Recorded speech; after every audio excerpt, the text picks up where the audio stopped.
Hello and welcome to a look at Pac-Mania for the Commodore 64, a Namco arcade original that was converted and released by Grandslam. Now, the plot behind this game.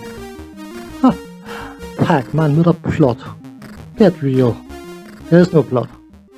But you are in control of a Pac-Man who has to navigate various maze-like levels, munching tablets on the way, a bit like a 1990s teenage dance party. In various fixed locations on the different levels are power pills that Pac-Man can munch on, and once he does that, the ghosts that are chasing him will run away screaming because he can suddenly take a bite out of their ethereal hide, turning them into floating eyeballs that will go back to their home base where they can be formed. Once Pac-Man has managed to eat all of the tablets and power pills on a level, he will progress to the next level and rinse and repeat.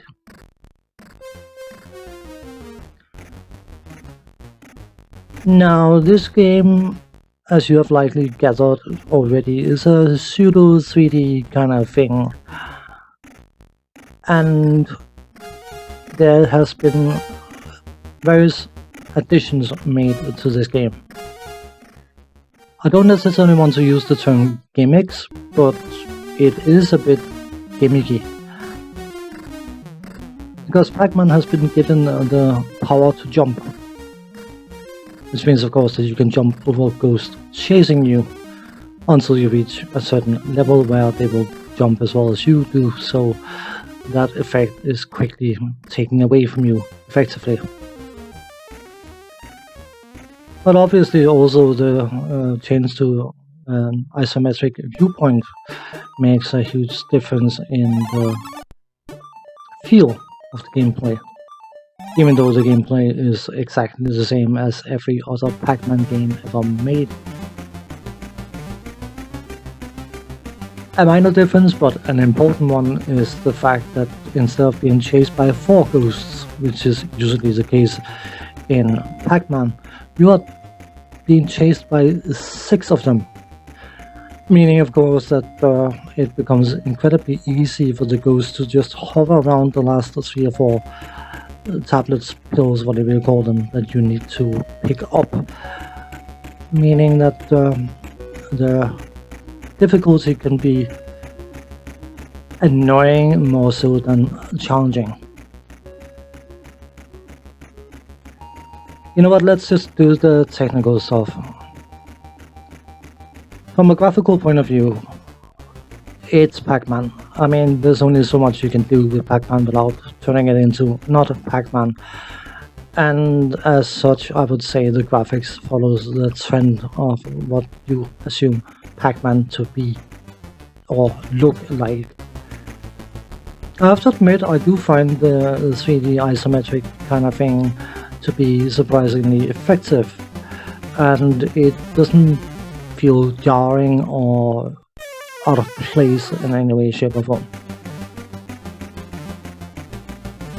Pac-Man himself is a lot more detailed than he was in the earlier versions, and the ghosts, they look about the same as they have always done, except for the fact, of course, that there are 2 extra additions, meaning of course 2 extra colors to contend with.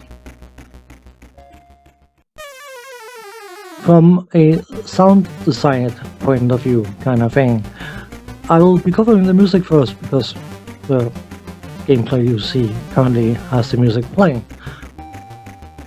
And I assume the music is inspired by the arcade original, but I wouldn't know, because even if I would have seen the arcade original, which I may or may not have done, I have no recollection of such, I wouldn't have been particularly interested in playing it.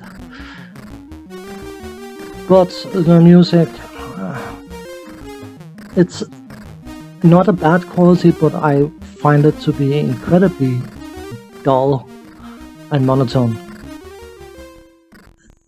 There's a sort of attempt of being hip, I would assume you could call it, music-wise, but I just think it fails because it's incredibly boring, and yeah, I didn't find the music particularly exciting.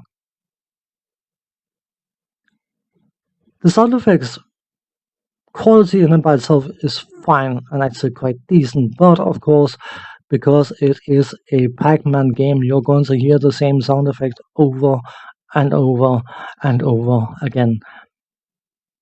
And you have to be made of very, very certain stuff not to find that incredibly obnoxious and annoying to listen to after a while.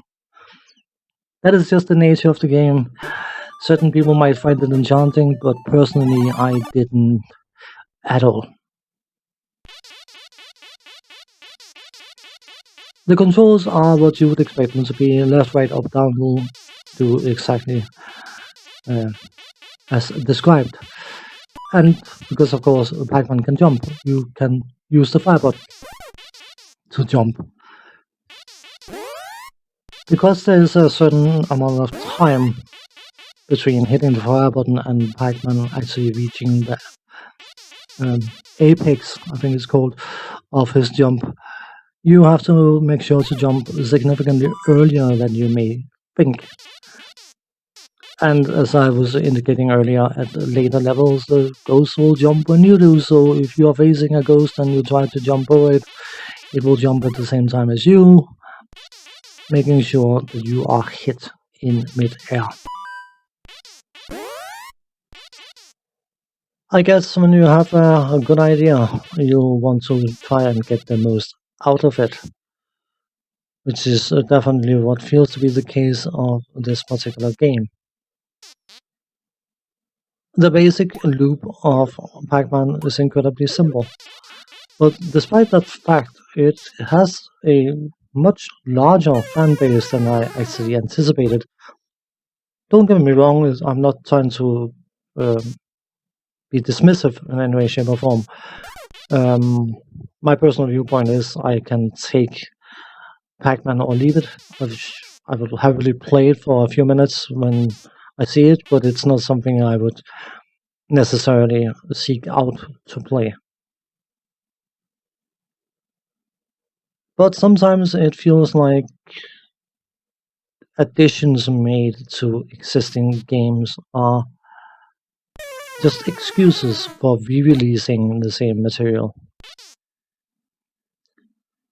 The isometric viewpoint in this game doesn't really change anything. It functions slightly differently because of the 3D effect, but outside of that, the gameplay is the same. There's a minor reservation in that regard because you can actually see more of the screen in the 2D version of Pac-Man than you can in this one, meaning that it is easier to plan where to move to anticipate the movement of the ghosts. Adding the 2 extra ghosts to the gameplay makes it more annoying than more challenging. And the jump function, it's a cutesy little thing that doesn't really help you, because once you start reaching the point where you want to make use of it, the fact that the ghost can jump as well completely and utterly nullifies the addition the jump is. So you have to ask yourself, is there any point to it? That's why we start toying with the word gimmick. This game, it's not bad. It's not great. It's Pac-Man, what can I say? On that note, thanks for watching. Take care. See you next time. Bye bye for now.